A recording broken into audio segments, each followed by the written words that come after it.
ramai-ramai minta maaf usai di demo, bahkan partainya sudah menonaktifkan mereka sebagai anggota DPR, saudara. Apakah ini cukup meredam amarah publik? Kita bahas bersama dengan analis komunikasi politik, Bang Henry Satrio yang telah bergabung bersama kami di Kompas Petang. Selamat petang, Mas Henry. Dan sebelumnya juga kami berusaha untuk mengundang sejumlah anggota DPR dari berbagai fraksi, terutama fraksi Nasdem dan juga PAN untuk ikut bergabung dalam diskusi kita pada petang hari ini, namun belum bisa bergabung. Saya ke Bang Henry. Bang Henry, menurut Anda apakah penonaktifan ini sudah cukup untuk meredam kemarahan publik? Karena kalau kita lihat rumah mereka juga ikut digeruduk oleh warga.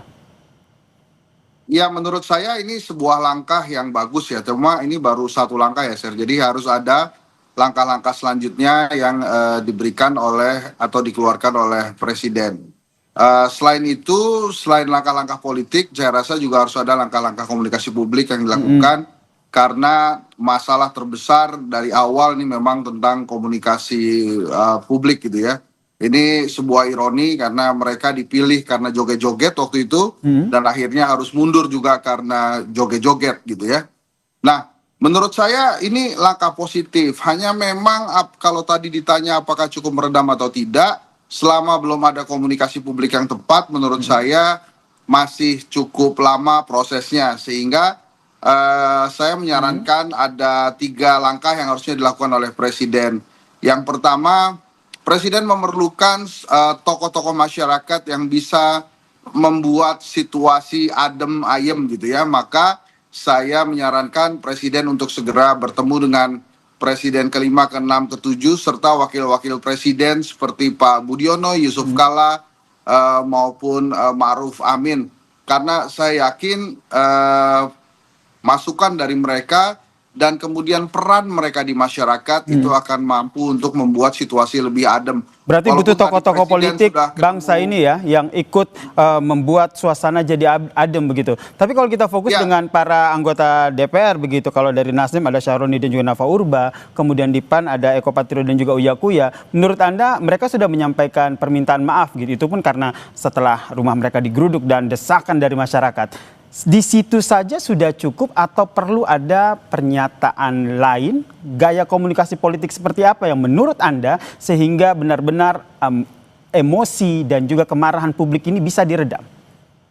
Ya, itu kan satu hal ya, DPR itu kan satu hal ya, Sir. Tapi kan yang terjadi saat ini adalah adanya akumulasi kekecewaan rakyat kepada pemerintah dan anggota dewan gitu. Nah, pemantiknya ada di Eko, Sahroni, Nafa, dan Uya Kuya. Tapi pemantik lainnya sebetulnya ada di perut rakyat itu. Makanya saya katakan perlu ada tokoh masyarakat yang bisa tampil mengademkan masyarakat ini.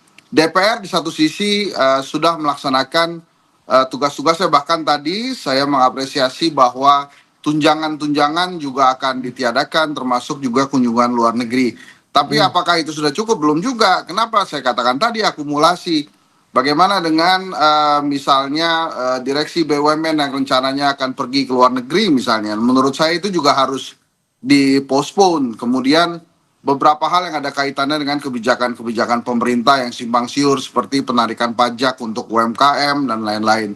Nah, jadi kehadiran para tokoh masyarakat ini juga penting. Kemudian yang kedua ya, menurut saya pemerintah perlu berbicara secara intens kepada media massa sebagai media mainstream yang bisa melakukan komunikasi publik dengan baik gitu antara pemerintah dengan rakyat. Selama ini pemerintah hanya mengandalkan influencer.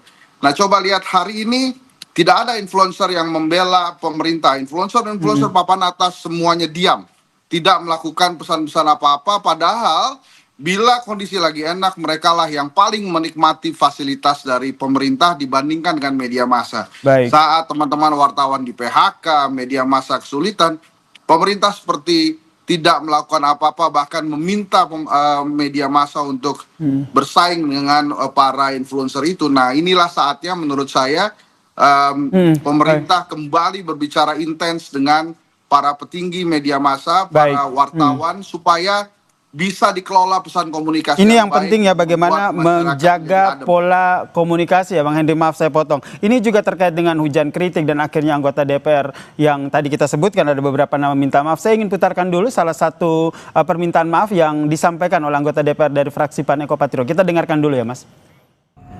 Dengan penuh kerendahan hati, saya Eko Patrio menyampaikan permohonan maaf yang sedalam-dalamnya kepada masyarakat atas keresahan yang timbul. Tidak sedikit pun terbesit niat dari saya untuk memperkeruh keadaan. Tentunya ke depan saya akan lebih berhati-hati dalam bersikap dan juga menyampaikan pendapat. Saya berkomitmen untuk sungguh-sungguh menjalankan peran saya sebagai wakil rakyat. Bang Henry, seperti yang tadi sampaikan, minta maaf saja tidak cukup anggota DPR satu hal, tapi di lain hal memang ada peran pemimpin negara kita, itu Presiden Prabowo, yang juga tadi sudah mengusulkan bahwa meminta mencabut tunjangan DPR tersebut. Apakah ini perlu langkah yang lebih konkret lagi sehingga benar-benar kita bisa melihat kondisi kita ini bisa kondusif? Mas Yasir, jadi makanya tadi saya katakan perlunya pemerintah berbicara dengan media-media massa untuk mengamplifikasi pesan-pesan positif dari Presiden Prabowo tadi. Presiden sudah menyampaikan hal-hal yang menurut saya baik ya. Tapi ya memang ada beberapa hal yang harusnya mesti diperbaiki. Tapi kalau dari penilaian saya 1-10 pesan yang disampaikan oleh Presiden masuk angka 7 lah. Jadi artinya sudah bagus sekali, sudah baik sekali. Kenapa 7? Kenapa memang, tidak 9 atau lebih baik lagi dari angka itu? Karena permasalahan saat ini adalah permasalahan komunikasi gitu. Dikumpulin para tokoh-tokoh politik, tapi kemudian mengembalikan komunikasinya kepada Presiden itu sangat tidak maksimal pastinya Mas Yasir. Karena di antara para tokoh-tokoh yang hadir itu sama sekali tidak memiliki kemampuan menenangkan massa kecuali Megawati Soekarno Putri. Coba aja anggota DPD, ketua DPD misalnya, atau sekjen PKS, atau ketua PKB, atau ketua PAN gitu ya, diminta bicara langsung ke publik, pasti tidak akan didengarkan seperti Ibu Mega bicara. Jadi menurut ini yang menjadi sorotan kalau kita lihat nih, tidak hanya anggota DPR-nya saja, tapi lebih kepada partainya ya. Ketika mereka sudah langsung merespon, memberikan empati pada saat aksi ini berlangsung, tentu kondisi ini tidak terjadi, begitu ya? Iya, dan perlu diingat Eko Patrio itu sekjen PAN. Sekjen itu kan istilahnya orang nomor 2 di partai politik ya, sebelum ketumnya Julhas. Memang kita harus apresiasi apa yang dilakukan oleh PAN dan Nasdem. Tapi apakah kemudian itu meredam? Belum, makanya harus ada amplifikasi pesan yang dilakukan oleh pemerintah. Harusnya saat ini jalan itu narasi besar tentang bagaimana kita membangun Indonesia seperti yang disampaikan oleh pemerintah Pak Prabowo. Dan Pak Prabowo juga berkali-kali di berbagai acara sudah menyampaikan permintaan maaf, sayang, bertanggung jawab dan lain-lain. Itu sudah sangat positif, tapi amplifikasi itu yang diperlukan oleh masyarakat. Karena tokoh politik ya sampai saat ini kan dianggap part of the problem dari mereka, sehingga perlu ada tokoh-tokoh masyarakat yang memang awalnya tokoh politik, tapi mungkin mereka sudah bisa dilihat sebagai tokoh-tokoh masyarakat. Kemarin memang Presiden mengumpulkan para petinggi ormas, tapi kan ormas-ormas ini sudah mendapatkan konsensi tambang ya, sehingga masyarakat, saya sudah tangkap poinnya Mas Henry, bagian dari pemerintah gitu. Jadi poinnya adalah bagaimana mengamplifikasi ya tadi pesan-pesan demokrasi, pesan-pesan rekonsiliasi, pesan-pesan agar bisa meredam isu ini, agar massa tidak kembali berdemonstrasi begitu. Terima kasih Bang Henry Satrio, analis komunikasi politik, telah bergabung bersama kami dan memberikan perspektifnya di Kompas Petang. Salam sehat.